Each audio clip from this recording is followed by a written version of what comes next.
Hola, hola de nuevo, ciudadanos de Gotham, y hoy muy especialmente de Arrakis y planetas cercanos.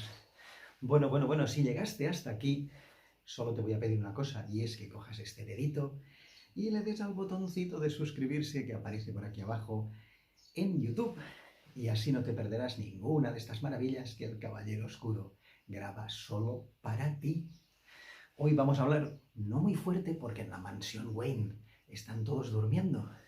Es pronto y no vamos a despertarlos.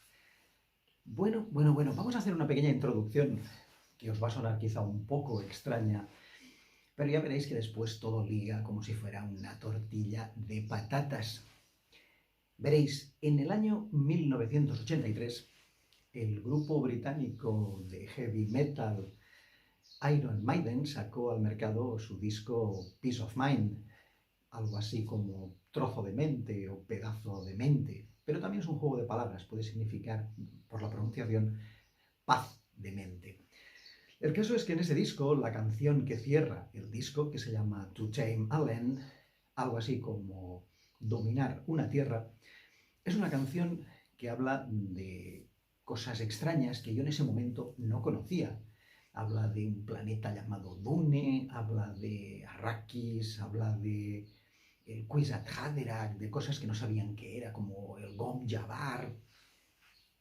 En definitiva, cosas muy raras, con una tonada, una melodía que parece como música árabe, tocada con guitarras eléctricas, algo muy loco. A mí me encantó, me fascinó, se convirtió en mi disco de cabecera durante mucho tiempo. Aún ahora, alguna vez lo oigo cuando tengo que ponerme las pilas para perseguir al Joker.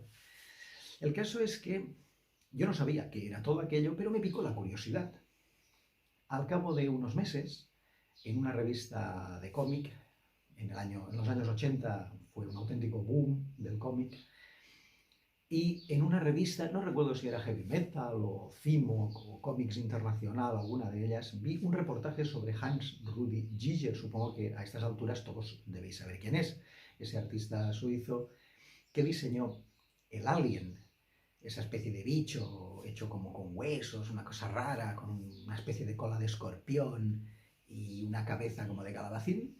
Vale, pues ese señor le propusieron que participara en un proyecto muy loco de la adaptación al cine de Dune, la novela homónima de Frank Herbert, que había publicado hacía ya bastantes años, en 1965.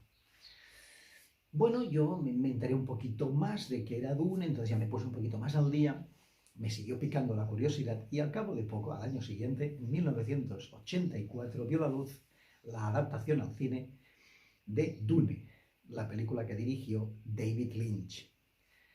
Fue una película que me explotó la cabeza, que me maravilló por sus imágenes, y supongo que también le explotó a Denis Villeneuve, que más o menos debe tener mi edad. El caso es que Denis Villeneuve nos presenta ahora la segunda parte de Dune. Se puede ver como una película entera, aunque se ha estrenado en dos partes, porque de lo contrario saldría una película larguísima, prácticamente de 6 horas. Pero se puede visionar como si fuera un único elemento. Es una película que, bueno, ¿qué os puedo decir de ella? Sin hacer spoilers, es sencillamente apabullante. Es una película grandiosa, magnífica, con una tensión dramática, con una tensión épica que os va a llevar al límite, que vais a disfrutar como enanos en aquellas imágenes del desierto de Arrakis, de todos sus pequeños elementos de vestuario, de diseño, de naves espaciales. Una auténtica locura, una auténtica maravilla. Hay que decir que sin Dune no se entendería mucha de la ficción que ha venido después. Visionando Dune, a mí me venía a la cabeza constantemente las imágenes, sobre todo de la última parte de Star Wars, pero también de cosas como Jabba el Hutt, que Es un personaje que, bueno, no se le parece, pero te trae a la cabeza el señor Harkonnen. Y también creo que es en El Retorno del Jedi, que también aparece una especie de gusano que está enterrado en la arena. La verdad es que George Lucas le debe muchísimo a Dune, y toda la filmografía de ciencia ficción de los últimos 50 años le debe un montón a la imaginación de Frank Herbert.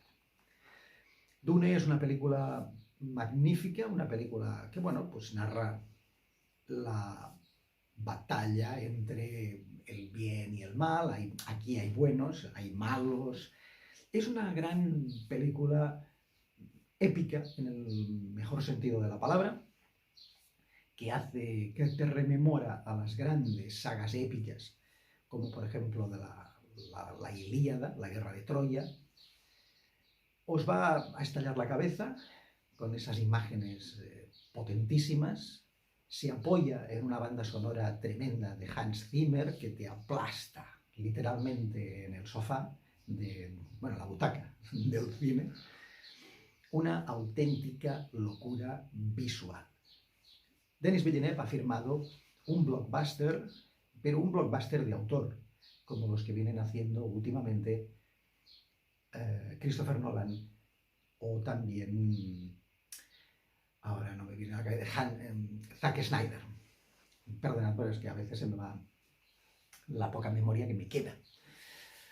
Una película magnífica que pivota, que gravita sobre dos personajes que son Zendaya y Timothée Chalamet, que son los que llevan el peso de la historia, son los dos personajes principales.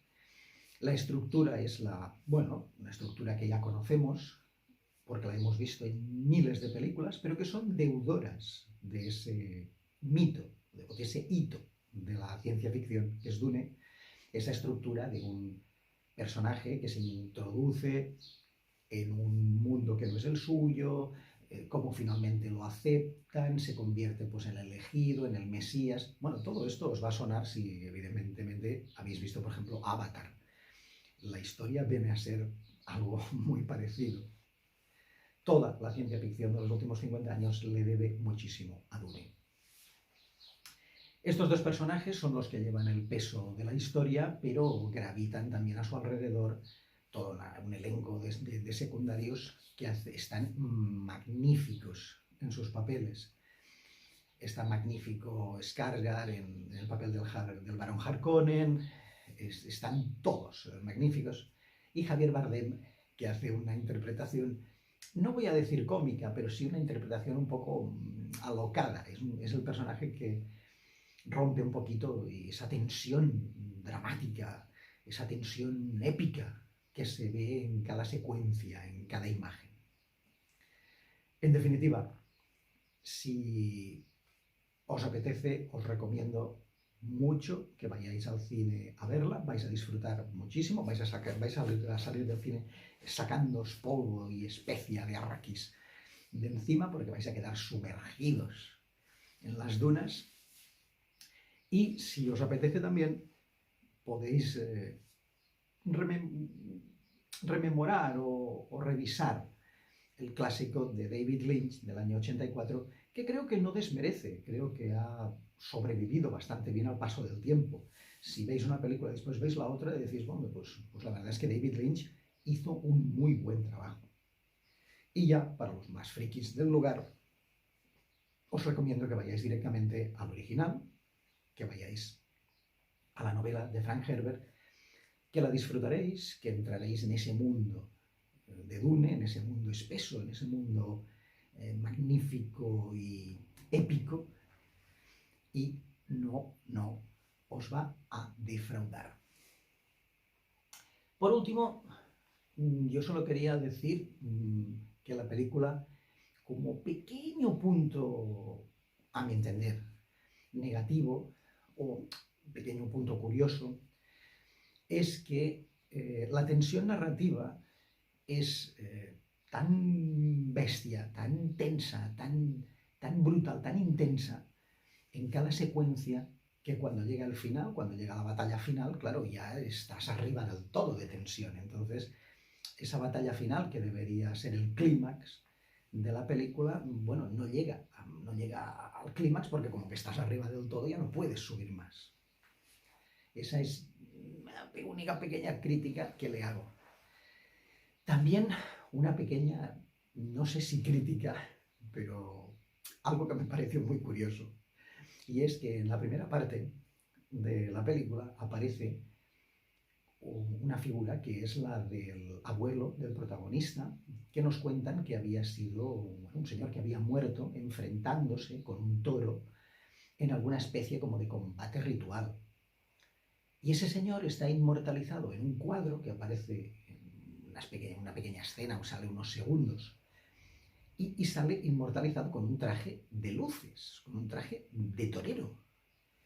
Yo supongo que alguien encargado de vestuario, de atrecho, etcétera, pero se tuvo la idea de poner esa imagen ahí, que la verdad es muy chocante, es muy chocante.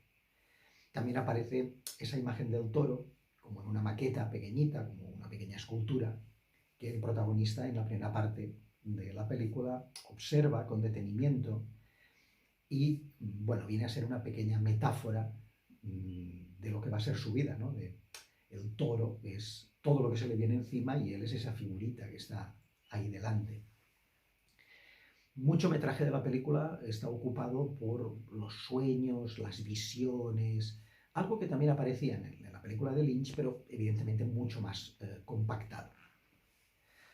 En definitiva, una película por la que vale la pena pagar la entrada del cine y, como punto final, os diré que si podéis, le deis también una oportunidad a la canción de Iron Maiden y así sentiréis como la brisa de Arrakis mueve vuestro pelo mientras observáis las estrellas. Si llegaste hasta aquí, recuerda sobre todo portarte bien, no portarte como un Harkonnen. De lo contrario, me obligarás a venir a buscarte.